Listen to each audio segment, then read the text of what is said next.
Deep tendon reflex இல்லை muscle stretch reflex இது என்னென்னு பார்க்கலாம் ஆக்சுவலாக. when a normal muscle is passively stretched, its fibers resist the stretch by contracting. So இதுதான் இது பேசிக்ஸ், வெரி வெரி பேசிக்ஸ். ஒரு மசிலில் stretch ஆச்சு, அதாவது nothing but a sequence of lengthening, contraction, relaxation is called stretch reflex. அந்த stretch ரிஃப்ளெக்ஸுக்கு பல பேர் இருக்குது. Tendon reflex, deep tendon reflex, muscle stretch reflex, myotactic reflex, proprioceptive reflex, இது மாதிரி பல பேர்கள் இருக்குது. ஸோ இந்த இந்த ஸ்ட்ரெச்சு, அதாவது ஒரு மசில் ஸ்ட்ரெச் ஆகுது, எப்படி ஸ்ட்ரெச் ஆகலாம்? கிராவிட்டிலாம் ஸ்ட்ரெச் ஆகலாம், இல்லை மேனிப்புலேஷனால ஸ்ட்ரெச் ஆகலாம், இல்லை ஏதாவது ஒரு ஸ்டிமுலஸான ஸ்ட்ரெச் ஆகலாம்.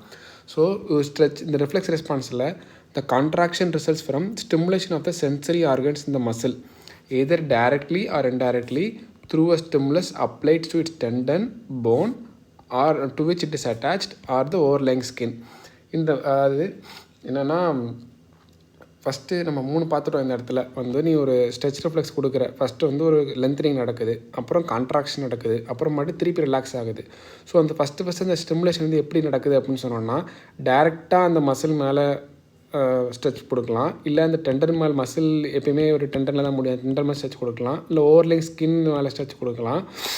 இல்லை அப்படின்னு சொன்னோன்னா, சப்போஸ் இப்போ ஜார்ஜர்க்கெலாம் பார்த்தோன்னு சொன்னோன்னா அந்த போன் மட்டும் தான் கொடுப்போம், அந்த மசில் டெண்டனுக்கு பக்கத்தில் இருக்கிற அந்த போனில் கொடுக்குறோம். பெர்கஷன், ஆக்சுவலாக மேட்ரே பெர்கஷன்ற வார்த்தை தான் அங்கே கொடுக்குறோம்.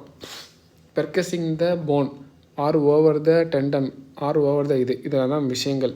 ஸோ இது பண்ணுறதுனால என்ன ஆகுதுன்னா, sudden lengthening of the muscle spindle நடக்குது, which send impulses to the spinal cord via spindle efferents.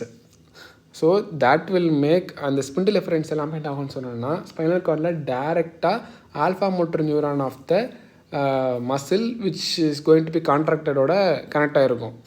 அப்புறம் ஒரு ரிஃப்ளெக்ஸ் மசில் கான்ட்ராக்ஷன் நடக்கும். அவ்வளோதான், முடிஞ்சிருச்சு. ஸோ எல்லாமே வேர்ட்ஸ் ப்ளே தான். விஷயம் என்னென்னா இதுதான். So stimulation of sensory organs இந்த மசில் டைரக்ட்லி ஆர் இன்டைரக்ட்லி, மசிலே பண்ணால், இல்லை இன்டைரக்ட்லினா அதோட பக்கத்தில் டெண்டனோ போனோ, இல்லை அது ஸ்கின் ஓவர்லைங் ஸ்கின்னோ. ஸோ இந்த சடன் லென்த்தனிங் ஆஃப் மசில் ஸ்டெண்டில்ஸ்னால் என்ன நம்ம சொன்னோன்னா, ப்ரைமரி ஸ்பிண்டில் எஃபரண்ட் மூலம் ஸ்பைனல் கார்டுக்கு போகுது. ஸ்பைனல் கார்டிலேருந்து டேரெக்டாவோ இல்லை இன்டெரக்டாவோ எந்த ஒரு இன்டர்நியூரன் இல்லாமல், வித்தவுட் எனி இன்டர்நியூரான்ஸ், அந்த விஷயம் will go and synapse with alpha motor neuron innervating the muscle. So அந்த ரிஃப்ளெக்ஸ் கான்ட்ராக்ஷன் நடக்குது, அவ்வளோதான். ஸோ இதுக்கு பல பேர்கள் இருக்குன்னு முன்னாடியே பார்த்துட்டோம். Tendon reflex, deep tendon reflex, muscle stretch reflex, myotactic reflex, proprioceptive relax.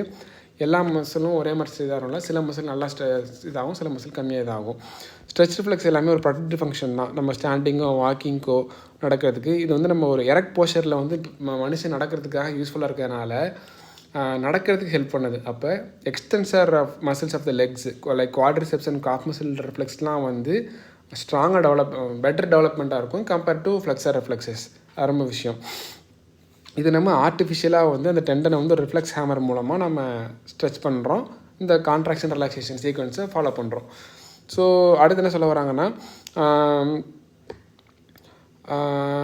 Reflexes either டெண்டன்லையும் பண்ணலாம், இல்லை பெரியாஸ்டின்லையும் பண்ணலாம், இல்லை போனு, ஜாயின்ட்ஸ், ஃபேஷியா, அப்போயூனிட்டி ஸ்ட்ரக்சர்ஸ் எனிதிங் பண்ணுறோன்னா அதுக்கு பேர் muscle stretch reflex or deep tendon reflex.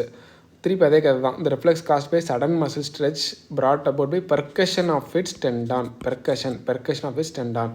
So occasionally the tendon is stretched by percussion structure which is attached bone. இந்த நம்ம ஜார்ஜருக்குள்ள அப்படி தான் நடக்குது ஆக்சுவலாக. அப்புறமா நெக்ஸ்ட்டு இது பேரெல்லாம் கரெக்டாக அப்படின்னு சொல்கிறாங்க. 1875 டெண்டான் ரிஃப்ளெக்ஸ்னு சொல்லியிருக்காரு யார், எர்பு.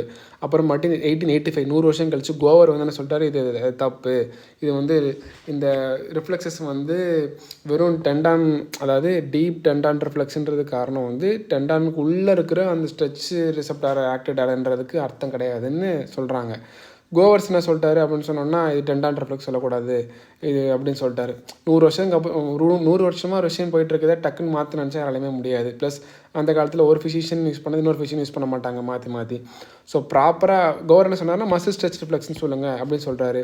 அப்புறமாட்டி அது எம்எஸ்ஆர் அப்படின்னா அது நல்லா இல்லை சொல்கிறதுக்கு, டிடிஆராக நல்லா இருக்குன்னு விட்டாங்க. அப்புறம் கோவர்ஸ் மயோடாக்டிக் ரிஃப்ளெக்ஸ், அதான் கரெக்டான வார்த்தை. லைக் மசில், மயோனா மசில், டாக்டிக்னா ஸ்ட்ரெச்சு அப்படின்னு சொல்கிறாங்க. ஸோ நிறைய விஷயங்கள் இருக்குது, அது தேவையில்லாத விஷயம். அப்புறமாட்டி high quality rubber percussion hammer use பண்ணுங்கள். ஒரு ரிஃப்ளெக்ஸ் யூஸ் பண்ணால் ஒரு crisp blow should be delivered to quickly stretch the tendon.